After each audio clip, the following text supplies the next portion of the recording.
उसमें से जो सेकंड लड़का था धनंजय गिरी जो है वो अपनी वाइफ से ही देह का व्यापार कराता था। उसी के पैसे से जो है ये अपना घर चलाता था, अपने बच्चों को पढ़ाता लिखाता था। तो उसमें से जो धनंजय गिरी है वो भी एक तरह से काम करता था एज अ जो है कल शाम को 6 बजे की है। कल शाम को 6 बजे के आसपास हमें एक फ़ोन आया कि लवकुश अपार्टमेंट जो है वहाँ पर एक फ्लैट में देह व्यापार का धंधा चल रहा है। तो एसएसपी सर को इन्फॉर्म किया गया और उनके आदेश अनुसार एक रेडिंग टीम का गठन हुआ और उनके आदेश अनुसार हम वहाँ पर छापा मारने चले गए लवकुश अपार्टमेंट में। वहाँ पहुंचे तो देखा कि वहाँ पे 3 लड़कियां थी और 3 लड़के थे जो बहुत ही आपत्तिजनक स्थिति में मौजूद थे।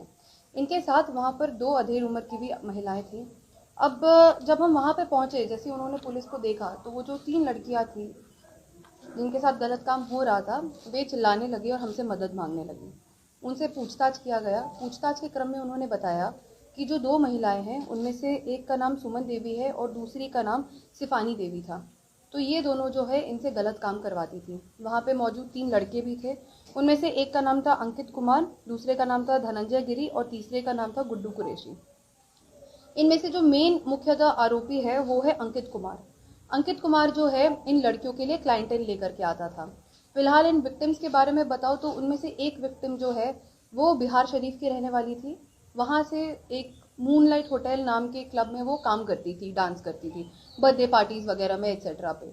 तो वहाँ पर उसकी जान पहचान एक बबीता देवी नामक महिला से हुई जिसने बताया कि अगर आप और पैसे कमाने चाहते हो और अगर आप और डांस वगैरह में इंटरेस्टेड हो तो वो उनको इंड्यूस करने के नाम पर जो है डांस के नाम पर इंड्यूस किया उन्होंने और उनको एक रात को नशीला पदार्थ खिला करके उनसे गलत काम करवाया और उस वीडियो को उन्होंने कैप्चर कर लिया। अब उस वीडियो के बनाम पर वो सारा टाइम उसको ब्लैकमेल करती रही कि अगर ये गलत काम नहीं करेगी या भागने की कोशिश करेगी या कुछ भी करेगी तो जो है वो उस वीडियो को वायरल कर देगी। डर के मारे ये लड़की जो है वहां पर काम करती रही। वहीं पर उसकी मुलाकात एक और विक्टिम से हुई जिसने उसको पटना में मौजूद सुमन देवी के बारे में बताया। इस वजह से जो है वो यहाँ पे पटना आ गई। वो पिछले 1 महीने से ये लड़की जो है पटना में रह रही थी और यहाँ पर अंकित जो है उसकी क्लाइंटेल फिक्स करता था। कई बार उसको ओयो रूम्स में ले जाया जाता था, कई बार जो है उसी फ्लैट में उसके साथ गलत काम होता था। तो ओयो रूम्स की भी जो है हम सत्यापन कर रहे थे कौन कौन से ओयो रूम्स कहाँ कहाँ पर। मुख्यतः उसने बताया बोरिंग रोड और पाटलिपुत्रा इन दोनों जगहों पर मोस्टली उसको फ्लैट्स में ले जाया जाता था।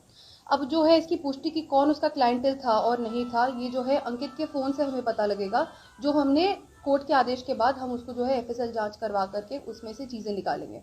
पर जब हम पहुंचे तो वहां पर सारे लड़कों के पॉकेट से कॉन्डम्स मिले जैसा आप देख सकते हैं और वाइग्रा मिला और आईपिल मिले। ये सारी चीजें मिली तो काफी पुख्ता एविडेंस था कि इनके साथ गलत होता था और इन लड़कियों ने भी एडमिट किया। तो ये सुमन देवी और जो ये दूसरी हैं सिफानी देवी ये जो है वल्नरेबल लड़कियों को टारगेट करती थी। एज सच नहीं है कि एक ब्रॉथल चलता था, it was a brothel in a way, but ऐसा नहीं कि उस जगह पे सारी लड़कियां रहती थी। तो ये वल्नरेबल लेडीज रहती थी जो बहुत बहुत ही जिनके पास पैसे का सोर्स नहीं होता था या जिनके पास इस तरह की चीजें नहीं होती थी, उनको क्विक मनी के लिए जो है ये लड़कियां सुमन देवी और ये जो है उनको प्रलोभन देते थे। तो इसके जरिए जो है इनके साथ गलत काम करवाया जाता था। जो मेन विक्टिम जो उस अपार्टमेंट में रह रही थी उसको जो है हर रात उसको वो कम से कम 1 महीने यहाँ रही है तो वहां पे कम से कम उसके 25 रातों में उसके साथ गलत हुआ और कई बार सेम रात को उसके साथ 2 लोगों ने गलत काम किया। तो इसकी वजह से क्या होता था, एटलीस्ट उसकी तबीयत तो खैर अभी काफी उसकी खराब हो चुकी है इन सब की वजह से। और पैसे मिलते थे उनको तो 3,000 रुपए इसको मिलते थे जबकि अंकित को कई ज्यादा पैसे मिलते थे।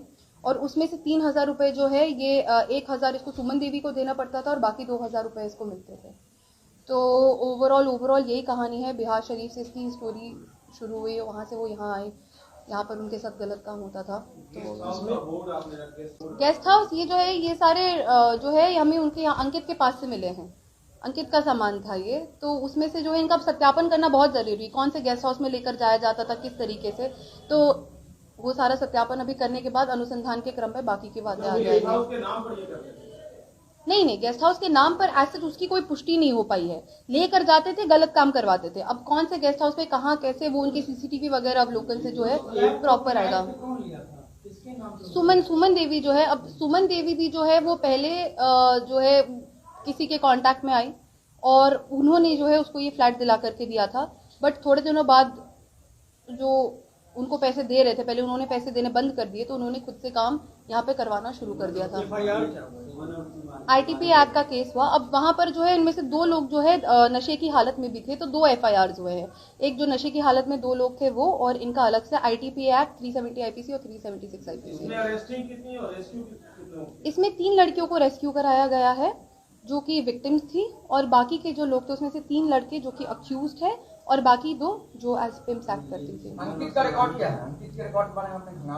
अंकित का जो है उसका आपराधिक इतिहास हम पता करने की कोशिश कर रहे हैं। उसमें से जो सेकंड लड़का था धनंजय गिरी जो है वो अपनी वाइफ से ही देह का व्यापार कराता था।